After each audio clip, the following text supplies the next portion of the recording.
Hi friends, இன்றைக்கி நம்ம உருளைக்கிழங்கு வச்சு ஒரு சூப்பரான ரெசிபி தான் எப்படி செய்கிறதுன்னு பார்க்க போகிறோம். ஃபஸ்ட்டு அதுக்கு நான் ஒரு குக்கரில் 5 உருளைக்கிழங்கு எடுத்து வச்சுருக்கிறேன். அதை ஒரு 4லேருந்து 5 விசில் வரைக்கும் விட்டு நல்லா வேக வச்சு எடுத்து வச்சுருக்கிறேன். இப்போது இதில் இருக்கக்கூடிய தோல்கள் எல்லாத்தையும் நீக்கிடலாம்.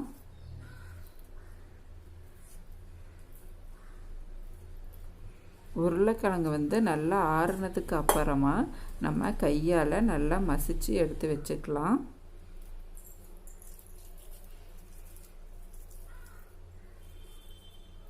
இது மசிச்சதுக்கு அப்புறமா ஒரு பாத்திரம் எடுத்து வச்சுட்டு அதில் 2 ஸ்பூன் அளவுக்கு கடலெண்ணெய் விட்டுறலாம்.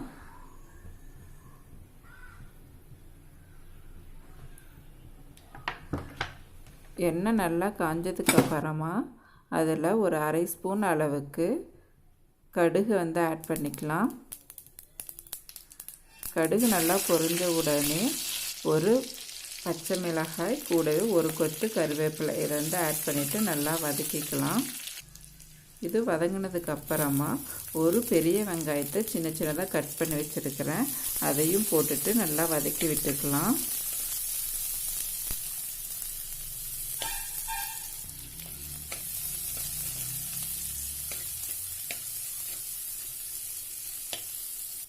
வெங்காயம் பாதி வதங்கினதுக்கு அப்புறமா ஒரு 2 தக்காளியை பொடி பொடியாக கட் பண்ணி வச்சுருக்கிறேன்.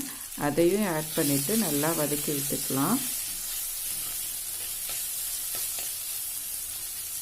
தக்காளி வதங்கினதுக்கு அப்புறமா இஞ்சி பூண்டு தட்டி வச்சுருக்கிறேன் 1 ஸ்பூன் அளவுக்கு. அதையும் ஆட் பண்ணிவிட்டு நல்லா வதக்கி விட்டுக்கலாம். அதோட பச்சை வாசனையெல்லாம் போனதுக்கு அப்புறமா அதில் ஒரு 1/2 ஸ்பூன் அளவுக்கு மஞ்சள் தூள், 1/4 ஸ்பூன் மிளகாய்த்தூள், 1 ஸ்பூன் கொத்தமல்லி தூள், கொஞ்சமாக பெருங்காயத்தூள் ஆட் பண்ணிவிட்டு நல்லா அதோட பச்சை வாசனை போகிற வரைக்கும் நல்லா வதக்கி விட்டுடலாம்.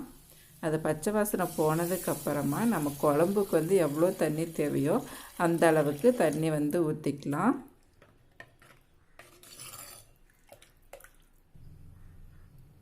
இந்த தண்ணிக்கு தேவையான அளவுக்கு உப்பு ஆட் பண்ணிக்கலாம்.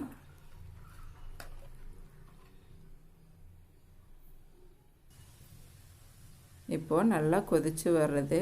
இந்த கொதித்து வர்ற டைமில் நம்ம ஆல்ரெடி வேக வச்சு மசிச்சு வச்சுருக்கக்கூடிய உருளைக்கிழங்கு துண்டுகளை ஆட் பண்ணிக்கலாம்.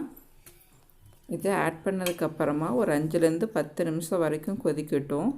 இந்த குழம்பு நம்ம பூரிக்கு சாப்பிட்லாம், இட்லி தோசைக்கு சாப்பிட்டா ரொம்ப நல்லாயிருக்கும்.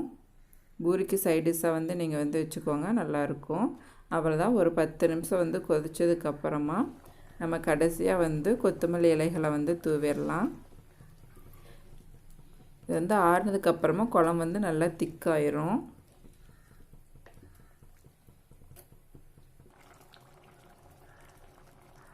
அவ்வளோதாங்க, நமக்கு சுவையான உருளைக்கிழங்கு குழம்பு ரெடி ஆயிடுச்சு. கண்டிப்பாக இந்த ரெசிபி நீங்கள் ட்ரை பண்ணி பாருங்கள். ட்ரை பண்ணி பார்த்துட்டு எப்படி இருக்குன்னு கமெண்டில் சொல்லுங்கள். இந்த ரெசிபி உங்களுக்கு பிடிச்சிருந்தால் மறக்காமல் நம்ம ஃபுட் அண்ட் பாக்ஸ் சேனலை சப்ஸ்கிரைப் பண்ணி பக்கத்தில் இருக்கக்கூடிய பெல் பட்டனை ப்ரெஸ் பண்ணுங்கள். தேங்க்யூ ஃபார் வாட்சிங் திஸ் வீடியோ.